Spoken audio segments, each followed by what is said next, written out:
Assalamualaikum warahmatullahi wabarakatuh. Waalaikumsalam warahmatullahi wabarakatuh. A'udzu billahi minasyaitonir rajim. Bismillahirrahmanirrahim. Alhamdulillahi rabbil alamin. Iyyahu na'budu wa iyyahu nasta'in. Wassalatu wassalamu ala man arsalahu Allahu rahmatan lil alamin. Sayyidina wa habibina wa maulana Muhammadin wa ala alihi wa ashabihi wa man sara ala nahjihi ila yaumiddin. Faqad qala Rasul sallallahu alaihi wasallam fi hadisin sahihin, man yuridillahu bi khairan yufaqihu fid din. Amma ba'd. Seluruh hadirin di majelis yang mubarak ini, majelis Rasailun Nur, yang semoga benar-benar kita semuanya mendapatkan cahaya dari Allah Subhanahu wa Ta'ala. Hati kita diberi cahaya oleh Allah, wajah kita diberi cahaya oleh Allah, lisan kita diberi cahaya oleh Allah, pikiran kita diberi cahaya oleh Allah, mata kita diberi cahaya oleh Allah, pendengaran kita diberi cahaya oleh Allah, tangan kita, kaki kita, semua langkah kita, kanan, kiri kita, depan, belakang, atas, bawah, semuanya diberi cahaya oleh Allah Subhanahu wa Ta'ala. Hidup penuh cahaya, kemudian kelak bertemu dengan Allah di kubur juga diberi cahaya oleh Allah Subhanahu wa Ta'ala, dan di akhirat kelak di hari kiamat tidak termasuk kalangan golongan yang buta, tapi golongan yang diberi cahaya syafaat Al-Quran, syafaat Rasulullah Sallallahu Alaihi Wasallam, dan kita semuanya dimasukkan ke dalam surganya Allah bersama dengan para anbiya wal mursalin, ulama, amilin, syuhada, sholihin, dan tentu berjumpa dengan bersama kita juga berjumpa dengan penulis Risalah Nur kelak di surganya Allah Subhanahu wa Ta'ala. Amin ya rabbal alamin.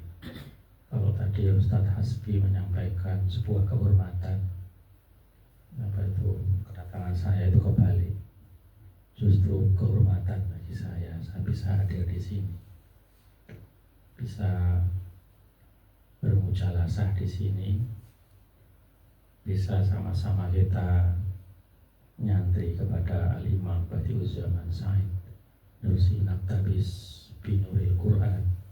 Kita sama-sama mencoba untuk mendapatkan cahaya dari Al-Quran yang sudah berusaha dipantulkan dan sedemikian indahnya oleh Al-Imam Badi'uzzaman Said Nursi. Ayuhal hadirun rahimakumullah, kaum muslimin wal muslimat yang mungkin menyaksikan lewat kalau langsung ya berarti lewat live, kalau mungkin nanti diupload ya berarti lewat apakah nanti Zoom atau apakah nanti YouTube atau dan sebagainya, di mana saja berada. Baginda Rasulullah SAW seperti tadi saya sampaikan di hadis di depan tadi, bahwa kalau Allah menghendaki seseorang itu baik, itu ciri-cirinya yufaqihu fiddin. Ciri-cirinya tadi difaqihkan, diberi pemahaman, memahami ajaran agamanya Allah Subhanahu wa Ta'ala, dimudahkan langkah kakinya untuk sampai ke majelis-majelis ilmu. Kemudian setelah sampai di majelis ilmu, dibukakan akal dan pikirannya untuk mendapatkan ilmu di majelis tersebut. Kemudian setelah itu tidak berhenti pada mengerti, tapi menghayati, kemudian juga mengamalkan. Sebab kalau hanya mengerti saja tapi tidak mengamalkan, itu menurut para sahabat Nabi belum pada taraf disebut faqih, yang yufaqihu fiddin itu. Sebab justru di akhirat kelak itu yang pertama kali nanti akan ditanya oleh Allah, terus kemudian dilempar ke neraka, itu justru orang yang alim, orang yang ngerti tapi tidak mengamalkan ilmunya. Ya, tuna'udzubillah, tuna'udzubillah. Tetapi di banyak hadis dijelaskan bahwa Allah itu merahmati, bahkan malaikat ikan-ikan di lautan mendoakan mereka yang yu'allimuna an-nas al-khair, yang mengajarkan manusia kebaikan. Tentu ketika mengajarkan itu dia paham dan dia sudah mengamalkan sebelum dia mengajarkan. Jadi sungguhnya berat ketika saya diminta untuk semacam ini berat. Karena pertanggungjawabannya itu berat. Maka saya tidak berniat sama sekali untuk mengajarkan apapun. Jadi anak usi nafsi. Ya, ketika saya membaca Risalah Nur ini, saya niatnya membaca, hanya kemudian hadirin semua ini mendengarkan, itu aja kan. Saya hanya membaca, mencoba merenungi, berdialog dengan diri saya sendiri, berdialog dengan Risalah Nur, ya, dengan niat saya usi nafsi bitaqwallah, usi nafsi bima katabahu al-imam badi'uz zaman Said Nursi. Saya menasihati diri saya untuk bertakwa kepada Allah dan menasihati diri saya dengan apa yang ditulis oleh Imam Badi'uz Zaman Said Nursi. Tema yang kita bahas ini tema yang sangat krusial sekali. Ketika kita melafalkan ukhuwah, ukhuwah itu kan ringan di mulut, ukhuwah persaudaraan itu ringan, tapi ini sangat esensi sekali, sangat esensi. Maka kita sebelum kita melihat ke sini, coba kita sama-sama memahami apa yang dilakukan baginda Nabi begitu sampai di Madinah untuk membangun peradaban. Yang semuanya sudah pernah membaca sirah Rasulullah pasti paham itu. Tentu kita semua paham begitu mendekati sampai Madinah, baginda Rasulullah SAW mendirikan masjid di Kuba. Sahih. Kemudian sampai di Madinah juga pertama kali juga mendirikan masjid lagi. Jadi masjid itu adalah hal yang sangat fondasi. Kenapa? Karena di masjid itulah ada tauhid. Di masjid itulah dulu para nabi dan anbiya wal mursalin sejak zaman dulu kala itu menyampaikan la ilaha illallah. Dan semua nabi dan rasul itu sama. Esensi yang disampaikan untuk umat manusia adalah la ilaha illallah. Setiap manusia itu kemudian bergeser dari la ilaha illallah, maka Allah akan utus seorang nabi dan rasul yang mengingatkan kembali. Ya. Nanti manusia sekian abad bergeser lagi, diutus lagi nabi untuk sampailah nabi akhir zaman, Nabiullah Muhammad sallallahu alaihi wasallam. Nah, kemudian baginda Rasulullah wafat. Manusia terus berganti generasi. Dan kadang-kadang manusia juga ada yang bergeser. Terus bagaimana? Kalau dulu kan begitu manusia bergeser dari la ilaha illallah, melenceng dari la ilaha illallah, kemudian Allah turunkan para nabi dan Rasulullah. Setelah Rasulullah wafat bagaimana? Jawabannya adalah al-ulama warasatul anbiya. Ulama adalah pewaris para nabi. Maka selalu Allah hadirkan di setiap generasi ini ulama-ulama yang menjadi warasatul anbiya, ulama yang secara estafet melanjutkan perjuangan para nabi dan rasul setiap zaman. Kemudian sampailah di zaman di mana di salah satu jantung peradaban kaum muslimin, yaitu di Turki Utsmani, terjadi pergeseran yang luar biasa, termasuk pergeseran dalam hal akidah.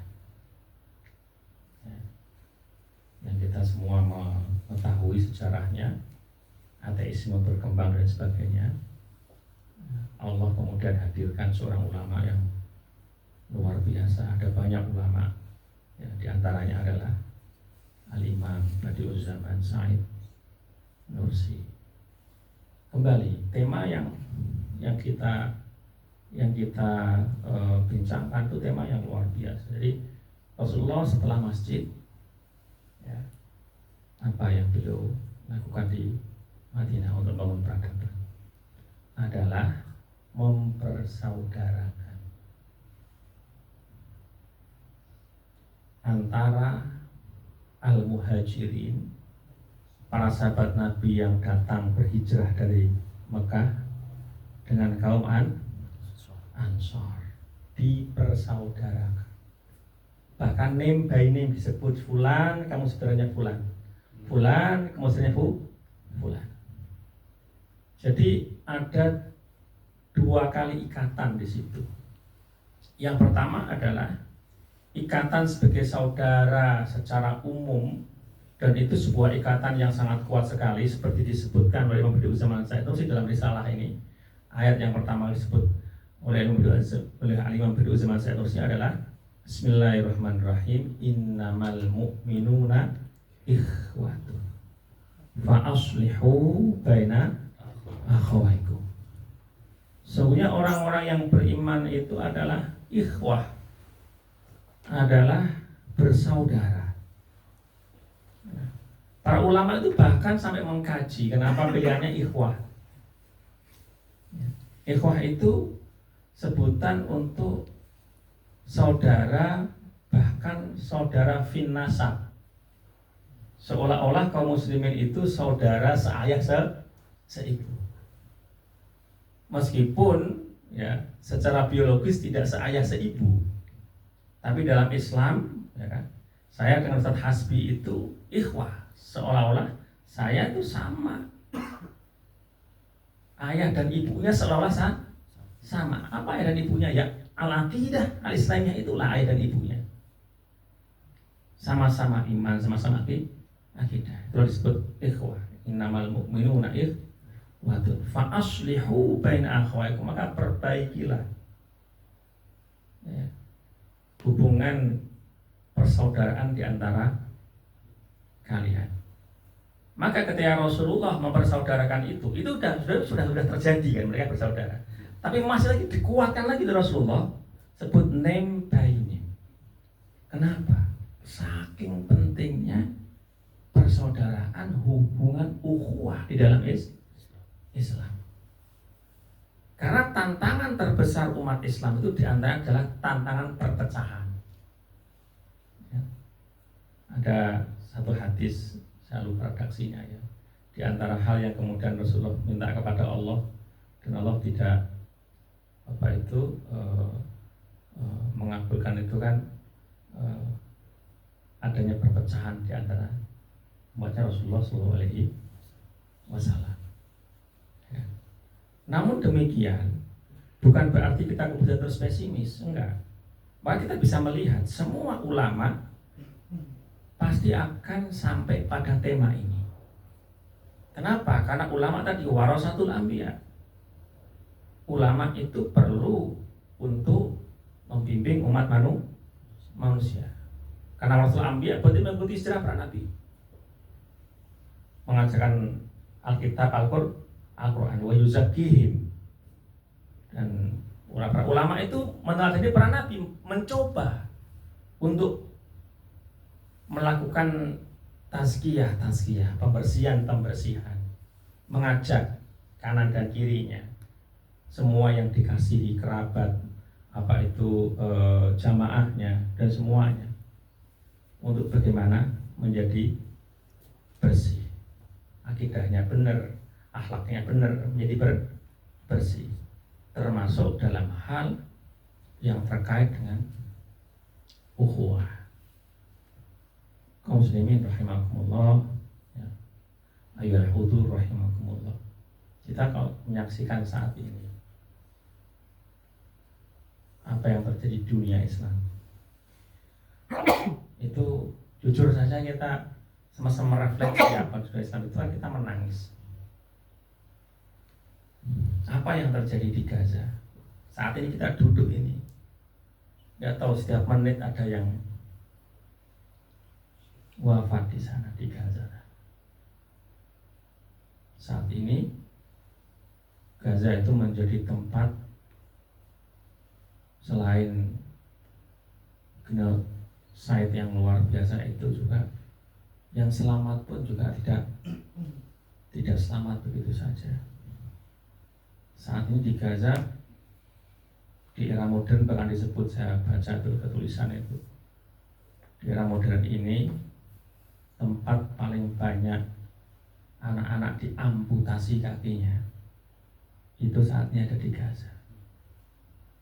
Karena kecil, ya ketika bom jatuh di rumahnya satu keluarga kena bom, anak itu mungkin selamat tapi ternyata enggak selamat dalam artian benar-benar, tapi ternyata dia harus mengalami amputasi. Penjahatnya udah jelas ketahuan, ya, penjahatnya ketahuan. Dunia internasional sudah mengatakan itu penjahat yang ditangkap, tapi nggak berdaya, tidak berdaya. Dan umat Islam sedemikian besarnya tidak berdaya. Mas sabab, apa sebabnya? Sebabnya apa? Menjadi lucu ketika bantuan kemanusiaan itu mau masuk ke Gaza, kemudian Mesir itu, yang itu adalah dulu, zaman dulu namanya daerah Ratan Sinai, Gaza dan situ kan nyambung zaman dulu itu. Sebelum dipecah-pecah oleh Inggris itu mereka sebagian besar juga satu kabilah. Ketika sebelum ada batas Rafah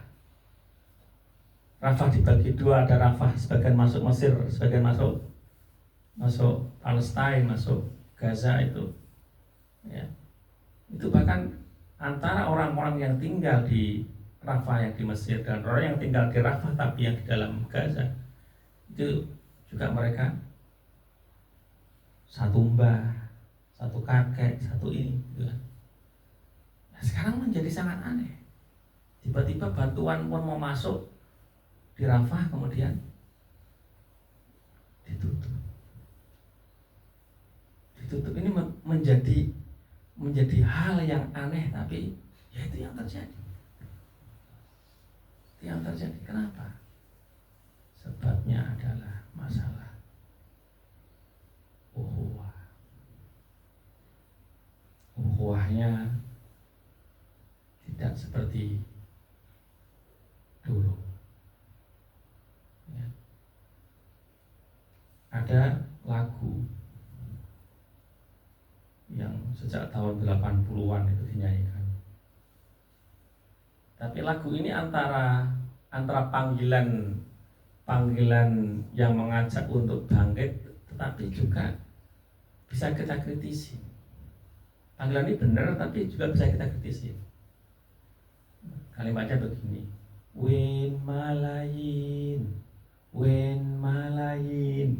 kira begitu. Di mana miliaran jutaan, karena malayin itu besar jutaan. Di mana jutaan orang Arab itu ketika ada orang Arab yang ada di Palestina dibantai, orang Arab yang ada di Lebanon dibantai oleh Israel, gitu kan. Satu segi ini seperti panggilan mengajak orang-orang sekitarnya untuk memahami bahwa ada saudaranya yang dibantai. Satu segi, ya benar. Tapi satu segi, ini masih panggilan yang sifatnya qaumiyah. Panggilan yang sifatnya nasionalisme yang terbatas pada Arab. Yang ini gerakan ini kan gerakan yang dulu kayak pisau bermata dua kan. Satu segi juga membangkitkan melawan kolonialisme, tapi satu segi zaman itu juga membangkitkan untuk melawan Turki Utsmani ketika itu. Ya kan? Satu segi digunakan untuk bangkit melawan Prancis dan sebagainya, tapi satu segi di saat yang sama, gitu kan? Ya kan? Itu menjadi seolah menjadi ada sekat antara Arab dengan Turki ketika itu. Dan itu tidak terjadi di zaman-zaman sebelum kolonialisme itu datang. Ya. Apa yang ingin saya sampaikan apa? Selalu ada. Entah itu datangnya dari mana. Selalu ada yang berusaha merusak ukhuwah umat Islam. Poinnya di situ. Bahkan kita bahas sirah Rasulullah, itu masih ada Rasulullah saja. Itu kaum munafik itu sudah berusaha untuk memecah belah umat Islam. Lewat apa? Lewat kembali ke tadi itu, qaumiyah tadi itu. Coba teman-teman dibaca. Ini kebetulan dulu, ini mata kuliah saya dulu di Al-Azhar itu pas membahas bagian ini, perang Bani Mustalik. Setelah perang Bani Mustalik, itu kaum muslimin itu mudahnya gitu bersaat perang, kemudian mereka istirahat ada di sebuah tempat pemandian, ya namanya juga kota sebagian mandi kan. Di pemandian itulah kemudian terjadi percekcokan. Orang-orang yang munafik, gitu kan, orang yang munafik itu masuk di situ, ngomporinya ya mengadu karena ada kelompok yang bersih tegang ini, kebetulan beda kelompok, Aus dan Khazraj ini sebelum Islam datang itu berpuluh-puluh tahun perang.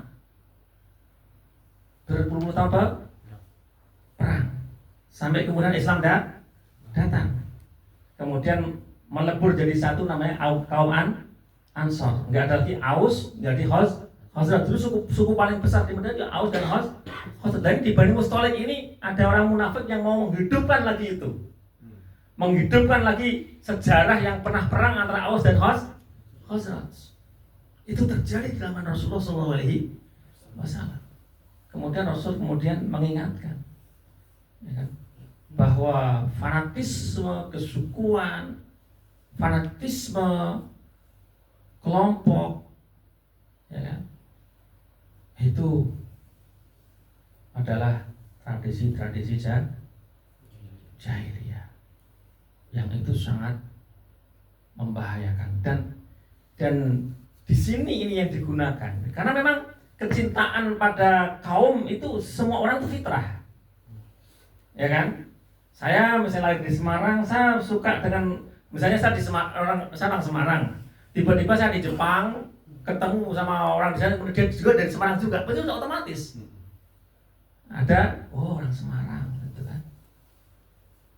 Atau di Jepang ketemu orang Indonesia, itu sudah hal yang fitrah. Tapi kemudian ketika ini digunakan untuk seperti zaman-zaman jahiliyah yang dia tidak memandang yang lain kecuali timbangannya adalah kesukuan, ini menjadi problem. Dan itu yang dihidupkan oleh, kalau dulu zaman kolonialisme yang disebut dengan divide et impera, itu memecah belah itu. Yang teman-teman kalau belajar sejarah juga semacam itu, kan? Eropa begitu dikuasai oleh Turki Utsmani, kebetulan Turki Utsmani ketika itu pasukannya juga mulai melemah, ya. Kekuatan Eropa meniupkan yang namanya tadi itu Al-Qaumiyah sepanjang Balkan semuanya.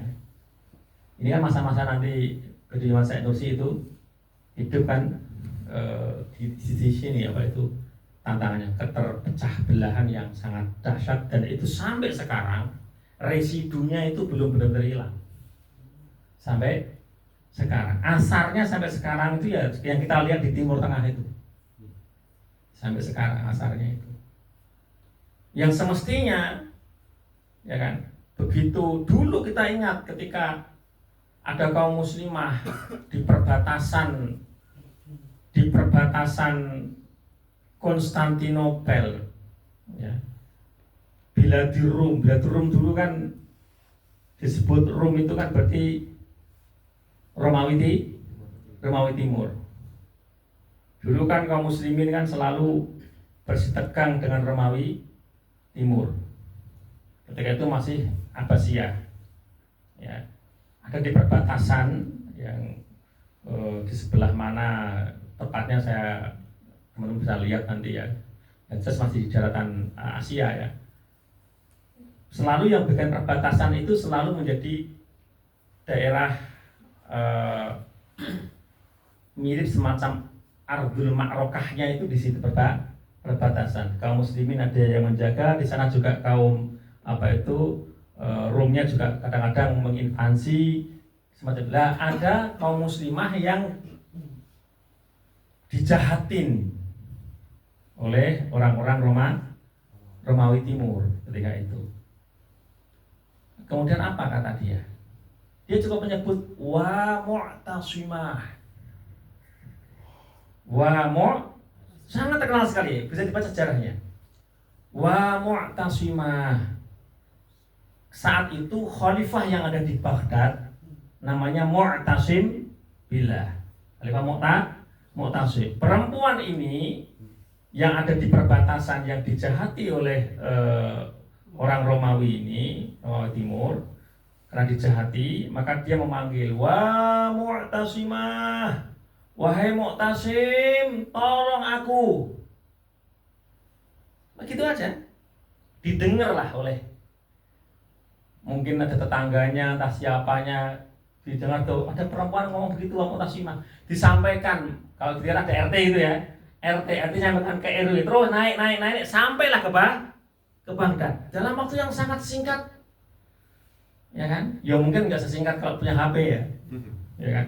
Ini dalam waktu yang singkat, mungkin 1-2 hari itu kejadian itu langsung didengar oleh Mu'tasim ngasih ultimatum. Kalau enggak kamu kembalikan perempuan itu, akan aku gempur kamu dengan pasukan, ya kan? Kepalanya ada di tempat kamu, ekornya ada di Baghdad. Kembalikan. Enggak berani. Hanya dengan mengatakan wa Mu'tasimah. Sekarang yang ada di Gaza tiap hari nangis. Jujur aja, bahkan kadang-kadang kita jangan-jangan kita termasuk juga. Semuanya sumun bukmun, umyun. Pemimpin-pemimpin yang ada di sekitarnya itu sumun bukmun umyun.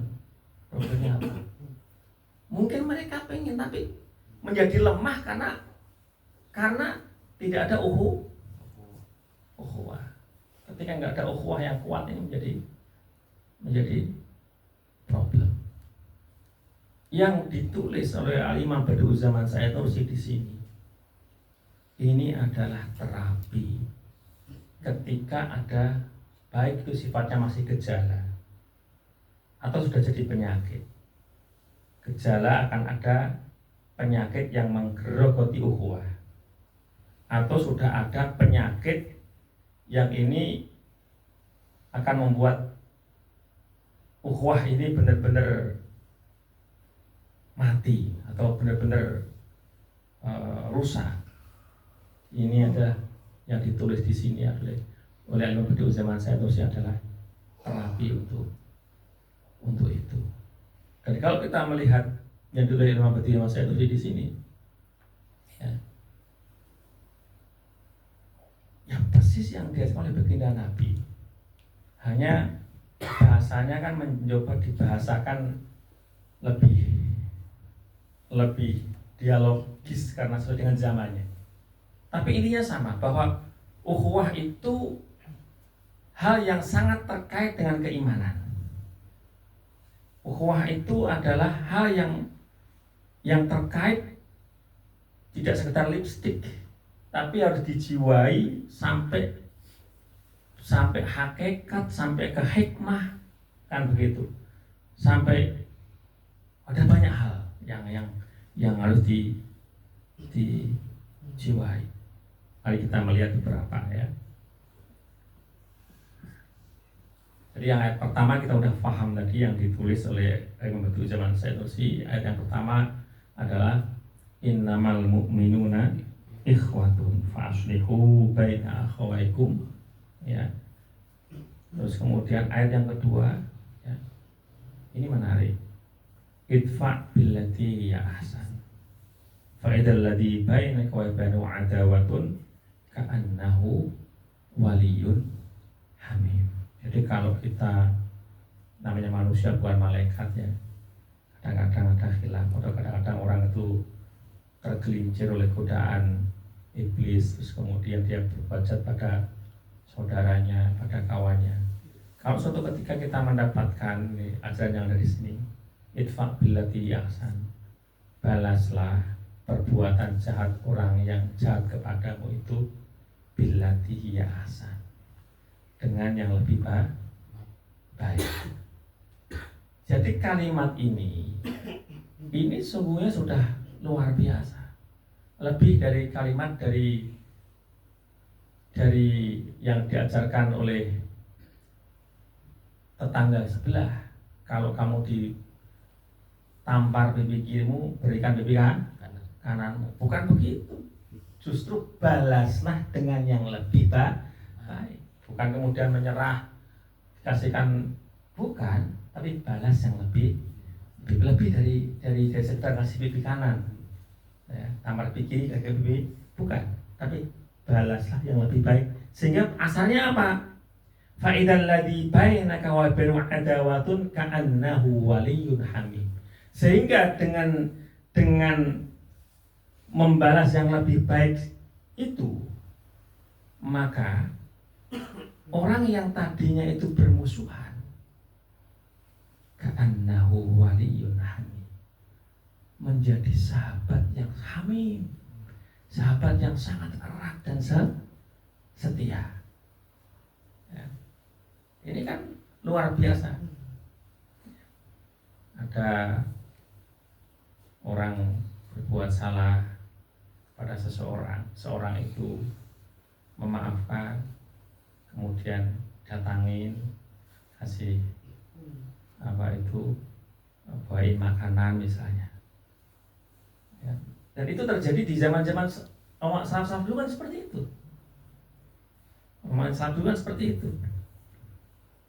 Ada cerita seorang ulama salaf ya kan, dia dicaci maki macam-macam lah gitu kan, dan dia tahu orang yang caci maki itu didatangin, dibawain makan banyak dan sebagainya. Akhirnya kan kemudian dia hatinya menjadi luluh, menjadi kemudian bersahabat ya.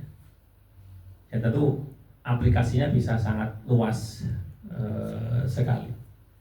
Dan kalau kita baca sejarah Imam Badruddin zaman Sanusi ya ketika belum memasukkan ini, kalau kita baca sejarahnya Badruddin zaman Sanusi, ya memang itu juga beliau lakukan.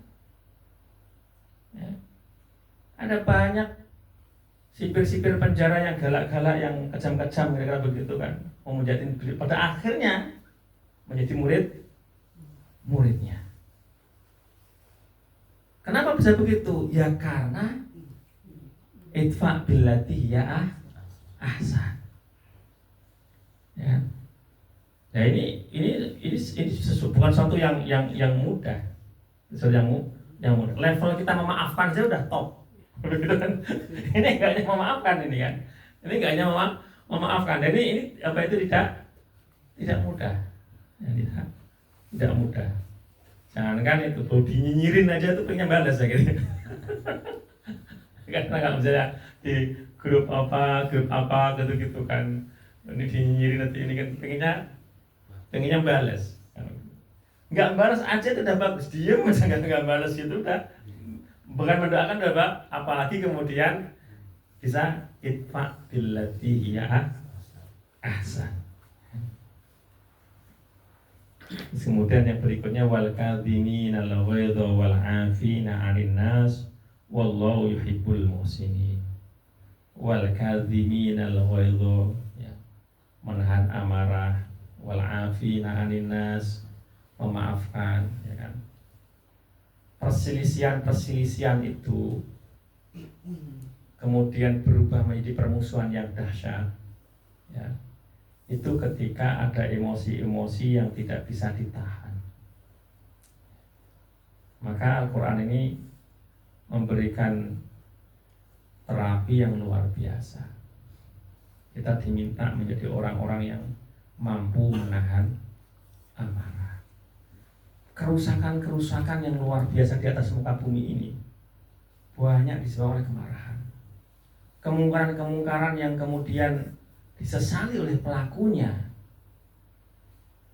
itu ketika amarahnya itu tidak bisa dia kendalikan. Begitu dia marah, ya, dia nggak bisa mengendalikan, akhirnya dirinya itu tidak memiliki kesadaran penuh karena sudah hawa nafsunya sudah sepenuhnya menguasai dirinya. Di situ setan udah masuk. Dan sekarang kita menyaksikan kejadian banyak berita-berita yang kita kadang benar-benar ngelus dodo, kok bisa gitu. Nun sewu, mohon maaf, ada anak saya bunuh orang tuanya, itu kok bisa. Dan itu sampai seperti itu. Kemarin saya baca seseorang sampai bunuh seseorang hanya karena dikeluarkan dari grup WA. Saya sampai jadi tersinggung, dia itu dikeluarkan di grup WA sama adminnya itu kan. Tersinggung, dicari itu orangnya, dibunuh. Itu kan karena marah, tersinggung itu marah kan dia kan. Tersinggung kemudian marah dan diperturutkan marahnya itu. Ya kan? Coba kalau dia menahan amarahnya, ya. Kemudian dia memaafkan. Selesai nggak ini? Ketemu pun akan menjadi enak, ngopi bareng. Ternyata apa itu bisa dicari penyelesaiannya, nggak harus sampai semacam itu. Kaum muslimin rahimakumullah. Dan tadi yang apa itu saya kaitkan dengan kejadian-kejadian yang sifatnya sejarah tadi itu kita bisa lihat apa yang beliau zaman Said Nursi. Mari kita baca. Karena inilah fenomena yang beliau lihat ketika itu, dan itu sampai sekarang masih terjadi. Dan itu juga terjadi, tadi saya sampaikan, di zaman Rasulullah, itu yang diberantas oleh Rasulullah SAW. Coba lihat, fanatisme, keras kepala, dan kedengkian yang menyebabkan perpecahan, kebencian, dan permusuhan di antara orang yang beriman adalah suatu keburukan dan kezaliman. Kalimat yang disebut memberi yang pertama apa? Fanatisme buta itu sangat berbahaya. Sangat berbahaya. Dan fanatisme yang buta, yang menjadi penyakit, itu hanya bisa dilawan dengan kesadaran iman. Kesadaran iman. Ya kan? Kalau orang kehilangan keimanannya, ya, dia akan mudah fanatik. Tapi kalau dia kuat imannya, fanatiknya itu akan sirna dengan iman. Dan zaman itu, ya, fanatisme itu ada di mana-mana, memang menjamur itu. Ya, teman-teman bisa baca bahkan sejarawan baik sejarawan Muslim yang nggak Muslim yang menulis kondisi dunia Islam ketika masa-masa Imam Said Nursi itu, yaitu fanatisme ada di mana-mana. Dan itu fanatisme itu terjadi ya selain tadi saya sebut tadi memang secara alamiah manusia suka dengan kelompoknya, dan itu memang dihidupkan. Benih-benih itu disebarkan oleh kolonialisme, ya kan? Karena ini kalau nggak dengan itu susah. Berusaha yang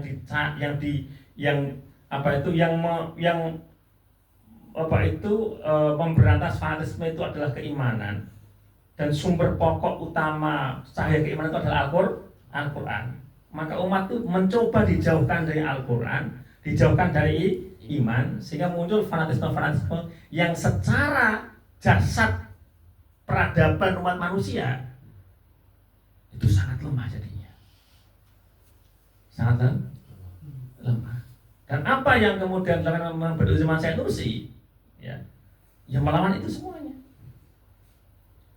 dengan menyampaikan bahwa masa zaman kita adalah zaman khidmatul iman.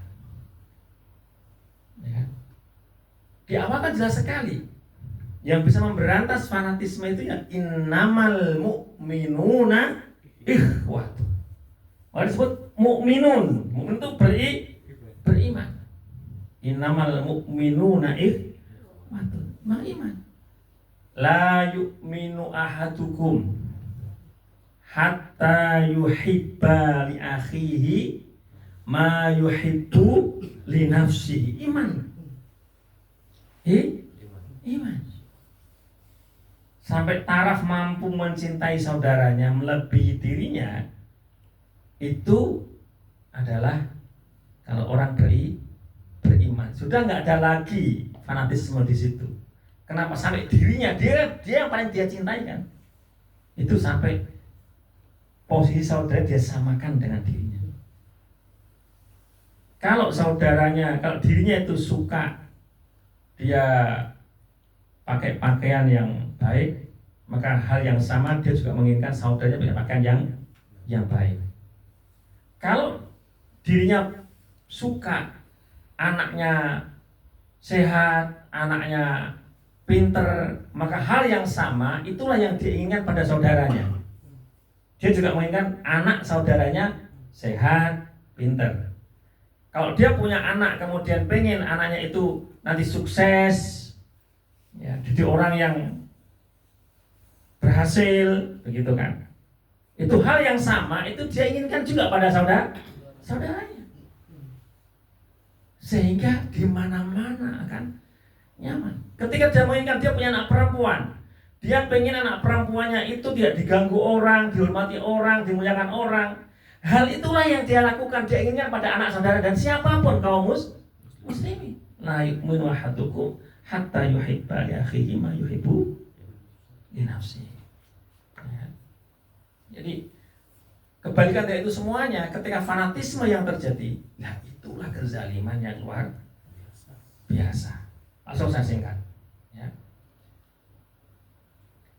Jadi bahwa permusuhan itu adalah sebuah kezaliman, itu ada beberapa aspek. Ya. Nabi Muhammad SAW menyampaikan permusuhan adalah suatu kezaliman dalam pandangan hakikat. Dalam pandangan hakikat dan dijelaskan indah sekali di sini. Ya. Orang yang beriman digambarkan sama Bediu sama Said Nursi. Orang yang beriman itu dia punya sesuatu anugerah yang besar sekali dari Allah Subhanahu wa Ta'ala. Jadi harus difahami dulu hakikat itu, iman itu harus difahami dulu. Kalau orang itu sudah beriman, maka dia memiliki sesuatu anugerah yang besar sekali dari Allah Subhanahu wa Ta'ala. Berikutnya, dalam diri seorang, karena dia bukan malaikat, ya dia mungkin punya kesalahan-kesalahan.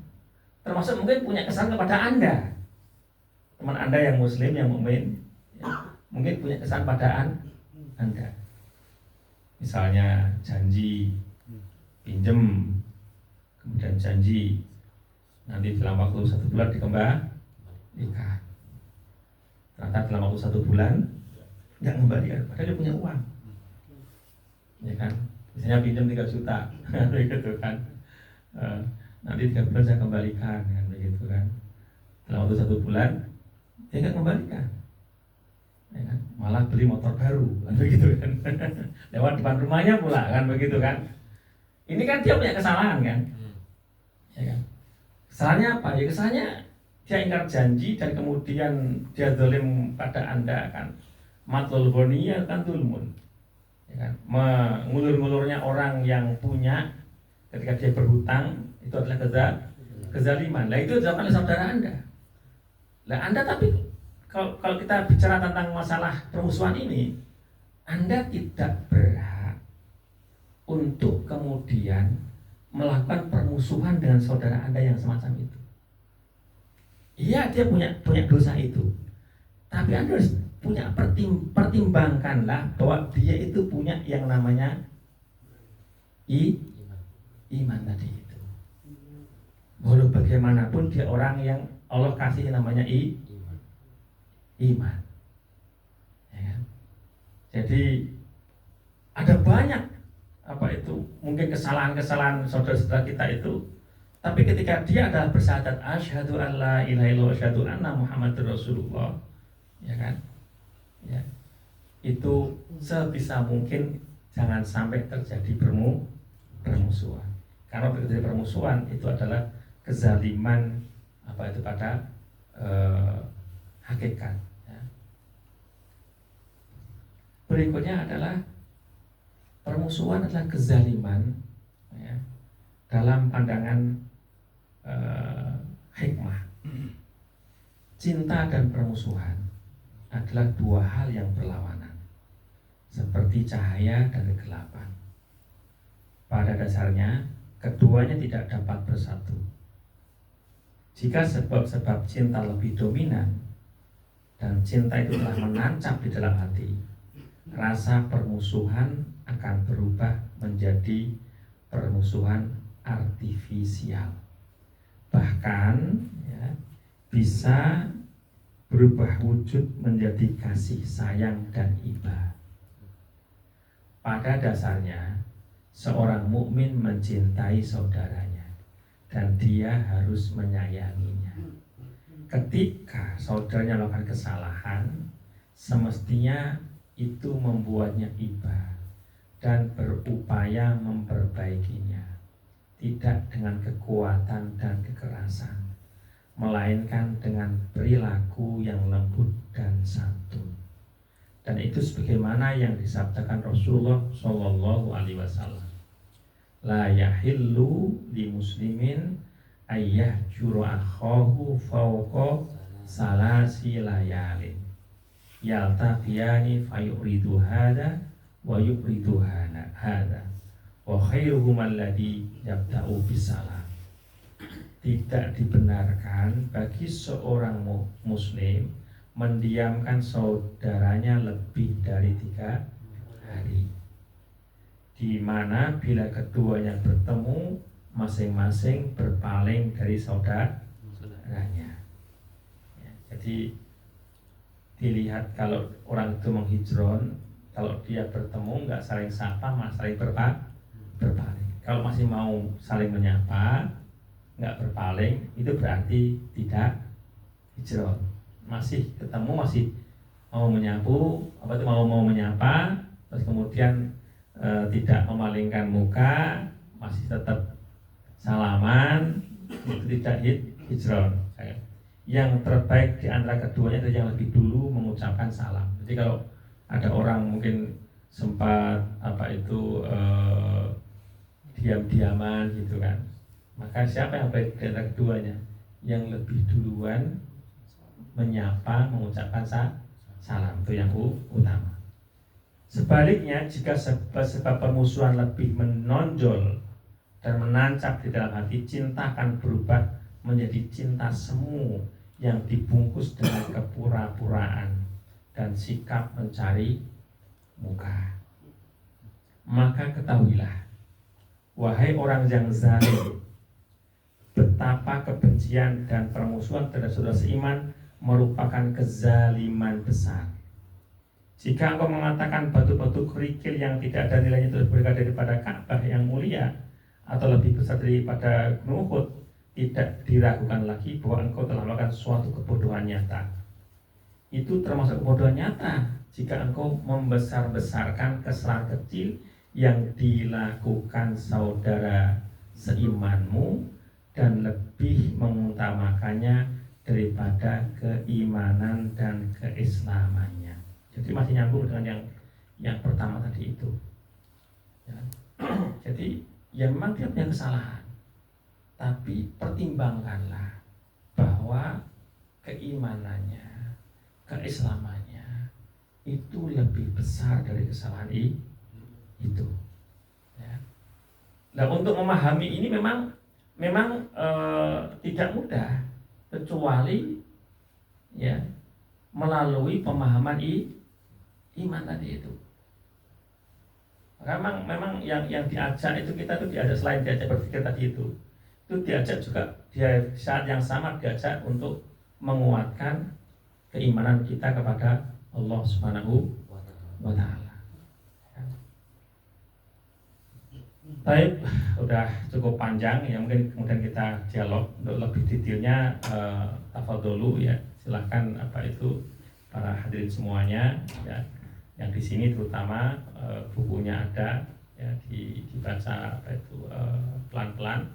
Kemudian para pemirsa yang belum punya bukunya ya,